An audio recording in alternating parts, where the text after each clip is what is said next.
Yo, what's cracking YouTube? It's Scotty here, aka Skitsdrift. Welcome back to another video. So guys, a lot of you may be wondering why I'm not playing D2 Resurrected. There is a valid reason for it, and I promise I'll address it in another video, but we won't spend too much time on that today. Today's video, guys, we're going to be spending some time doing a build guide for a Zealot Paladin. So we're talking endgame Uber Tristram, the mini Ubers. I'm going to show you all the gear swaps. We're going to go through budget. We're going to go through endgame gear, and I'll show you the skill layout, and we're going to go through an Uber Tristram run as well. So guys, don't forget, if you enjoy my content, make sure you like the video, subscribe below, and also stream live on Twitch, twitch.tv/skitsdrift. If you want to follow me over there as well, I appreciate it. Roll the intro. Boom.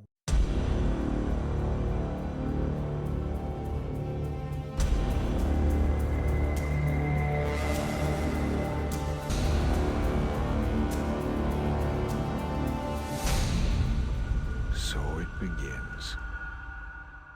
It's over for now. Visto's right there. Go ourselves. Get ourselves with an enchant.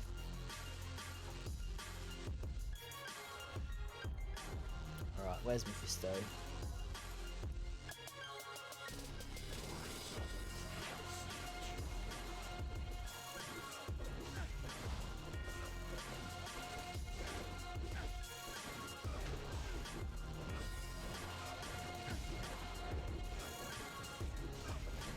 That extra lightning absorb's definitely made a big difference against Mephisto here.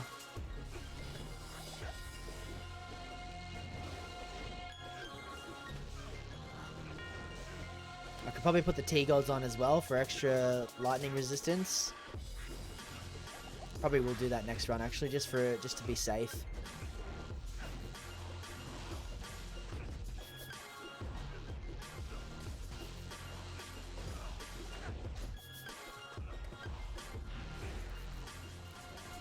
Should be able to fight Diablo here.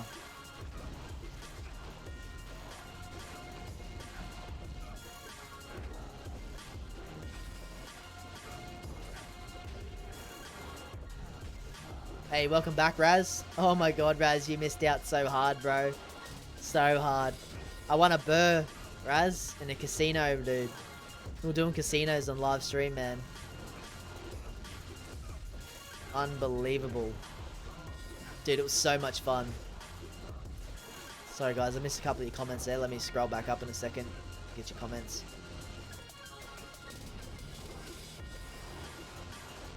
You don't like doing casinos, mate. You little scaredy cat.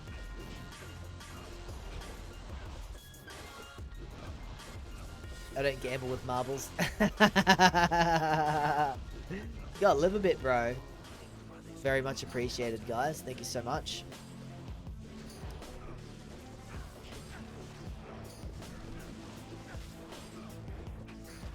Hey, what's up, Magic? Good to see you, mate. Hope you're well. Appreciate it, guys. Thank you so much for being here. Damn, you guys are absolute legends. Thank you so much for your time. Thank you for helping out. Let's see what torch we get. Aussie ping. Game is full, so I can't pick it up. That's okay. One of us in here will pick it up. It's fine. Thanks, Raz. It's all good, Jig. Thank you, mate.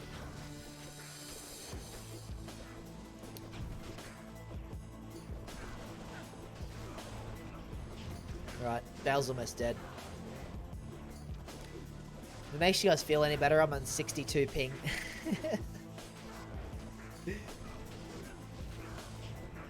Alright, here we go. Bale's almost dead. There we go.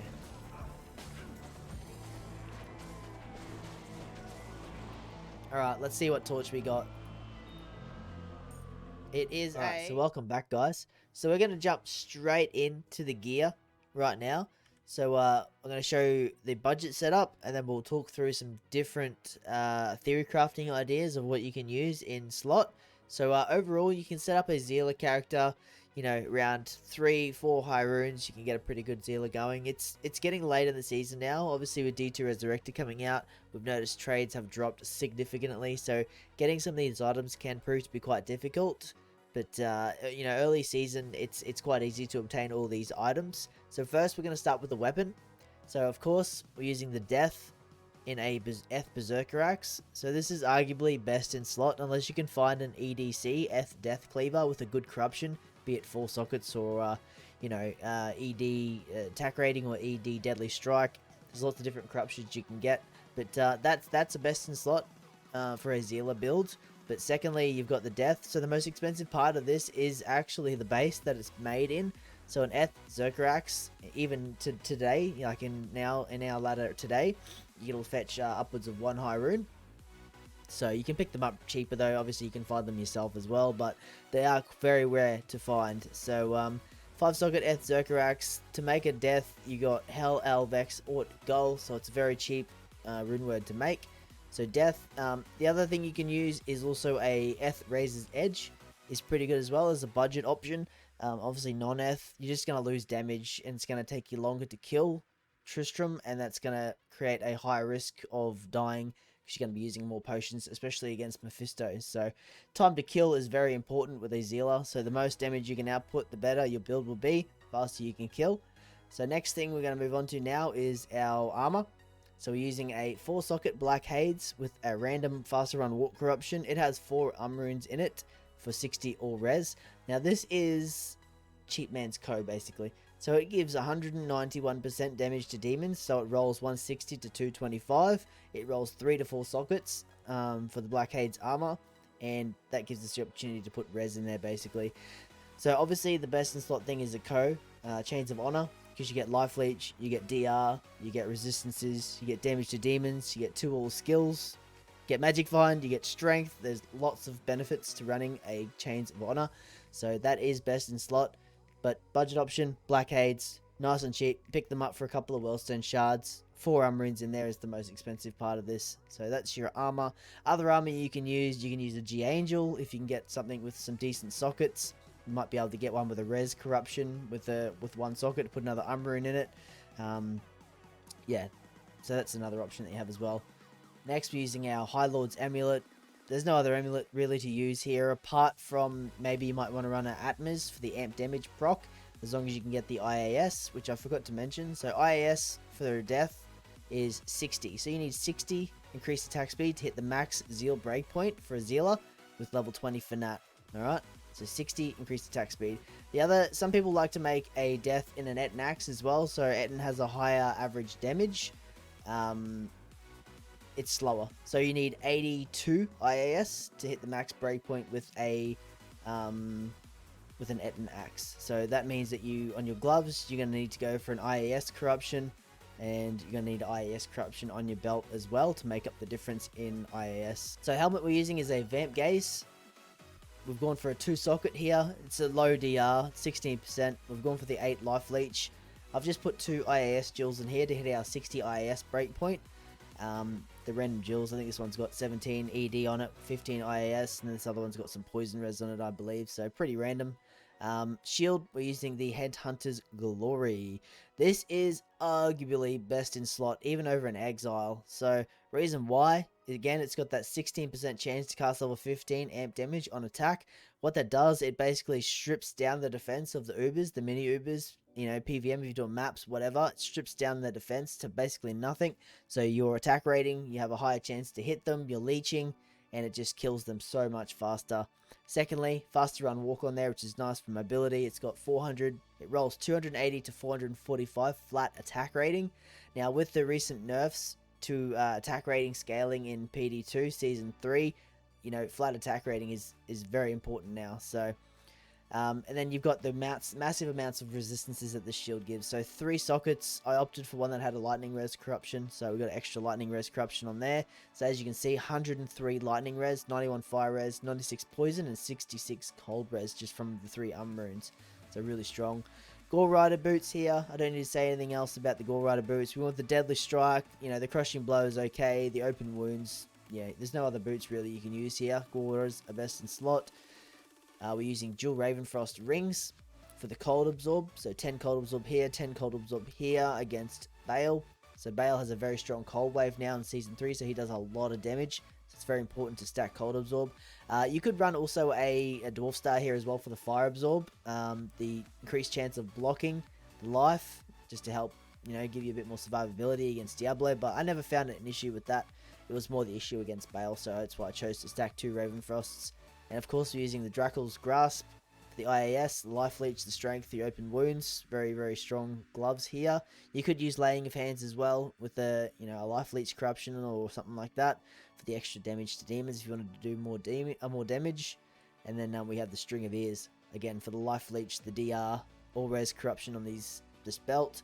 You could go for a Dungos here as well for the Vitality and the the DR, and the Fast Rate Recovery as well. But we want Life Leech here, so I think String of Ears is best in slot. I have some swaps here as well, so I'm using a Blackhorn's Face. So this is against Uber Mephisto. So a lot of people like to use T-Gods. This is actually, I wouldn't say 200 IQ, but it's got slow target by 20%. So it does basically what golems do from a Necromancer, the clay golems. So it slows the target. I've gone for one that has 2 sockets, and I've also gone for one that had a lightning res corruption. So yes, I did hit this with a puzzle box. So, and it also has 20 lightning absorb versus a T-Gods, which only has 10 lightning absorb, and it also has 5 to maximum lightning resist. So very strong helmet here. Obviously I've put 2 IAS jewels in here to keep me at 60 IAS for the breakpoint. So I'll put that on when I fight Mephisto. I also use a Demon Limb to enchant my attack rating. So we're sitting around 26,000 attack rating. I think right around 90% chance to hit, which is pretty damn good with that damage procced. We have a Torch here, 4920 Torch. We're using an Annihilus as well, pretty random stat Annihilus. And then I've got max damage, attack rating, and just random charms, really. My charms are pretty average, pretty basic. Nothing too exciting in here. Apart from that one. Shout out to Phil for that one. That's a nice charm. And then, just some random charms here. So a couple important things to note about Uber Tristram. I've got a Cedar on swap here as well, 443, and a 2 skilled Littlest. So a couple of things to note about Uber Tristram, things that you need. So you need to have at least 15% DR if you're going to go into Uber Tristram. You need a decent amount of Life Leech, at least 20% Life Leech. You need 150 Lightning Res and 150 Cold Res are the bare minimum, alright? So you do not want to fight Bale and Mephisto together because obviously Mephisto has level 20 Conviction Aura, and Bale casts a very high level lower resist. So when they stack together, your resists go down the toilet. So make sure you separate them and fight them separately. If you get low res on you, you need to move away and wait for it to dissipate, basically. So yeah, do not fight Mephisto if you've got low res curse on, because you will die. So we're going to jump over now to our skills and our stats. So for our stats, again, very straightforward. We're using enough strength to use our gear, so our maximum requirement, I believe, is our armor. Yep, 140 strength requirement on our armor. Enough dexterity for max block, so we've got 181 dexterity here to use the Headhunter's Glory for max block. So it's a bit more than you would usually use if you were using like an Exile or a Hoz, but that's alright. And then the rest goes straight into Vitality. So we're sitting around 1500 life when we're pre-buffed. So I'd like to be a bit higher life. I'd like to be around, 1700 if I could, but that'd just mean running better charms to get more life or some better corruptions. So skills, guys, we're going in now. So we're going max Zeal, and then we're going max Sacrifice, being that it's the synergy for Zeal. We're going max out Holy Shield, obviously 1 point into the prerequisites. Jump over to offensives, we're going max Fanat, and then 1 point into the prerequisites. And then we're going over to defensive. We're going to max out. So here's the interesting part. So I've got 1 point into Vigor just for the mobility, obviously. So if you're on a budget build, or maybe you just want some more survivability, instead of putting the rest of your points into Defiance, you could put your points into Resist Lightning. So every 2 base levels gives you 1% maximum lightning resist. Say you put 10 points into here, that's going to give an extra 5 maximum lightning res. So when you put on like the Blackhorn's Face, it gives you extra 5%. You're going to be at 80%. With 10 points in a Resist Lightning, you're going to be at 85%. So it's going to help you survive better against Uber Mephisto. So that's up to you whether you want to do that. Obviously, I haven't done that. I haven't found I've needed to do that. But if you just want to play it on the safe side, 10 points into Resist Lightning, and then the rest into Defiance, and then obviously 1 into Prayer, being that it's the prerequisite. So that is pretty much it, guys. I know I could have spent more time talking about different builds and different varieties of builds, different items and slots, but we're going to try and keep it short and sweet. Hope you guys enjoyed the video. I'll see you soon. Peace. It is a 5012 Assassin. Suck my ass. Wow.